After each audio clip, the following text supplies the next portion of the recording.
Released in 2018, and if I'm honest, the only reason I picked up this box set, Dumb Waiter, serves as a second story in the Second Doctor Volume 2 box set, and features Leela going head-to-head with Jamie McCrimmon. Honestly, you can remove every other character in this story and it would still rock. The Doctor's two most trusted bodyguards, Leela and Jamie, finally come face-to-face, and every moment with the two of them is magical. The story even shifts perspective between Jamie and Leela, affording listeners the chance to get inside each of their heads and understand just what they think of the other. You get to know what Jamie thinks of Leela in real time, while Leela is faced with being thrown into a completely new environment and having to adapt to the dangers that come with it.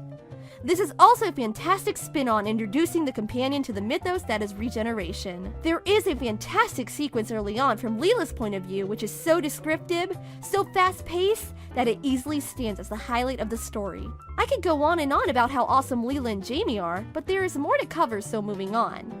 I've never seen the point of having Victoria in the TARDIS. She never does anything except scream and complain, and it's like she's doing a doll being posed for an audience that doesn't care if she's there or not. Leela even asks the Doctor why he keeps her around, and I'm like, yes, Doctor, please take a moment and answer this question.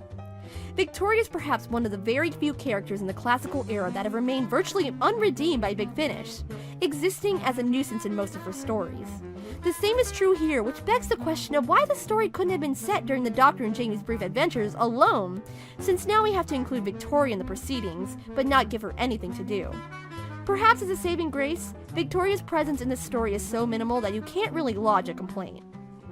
Once again, we have Fraser Hines as the Second Doctor, doing an uncanny impersonation that still makes good old Patrick proud.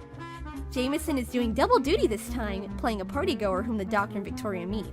I can spot Louise Jameson's voice a mile away, but I'm not sure where she heard that accent though, but it's just over the top enough to be entertaining and funny.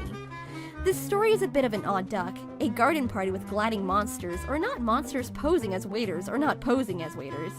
It's all very confusing, but in a very simplistic 60s way.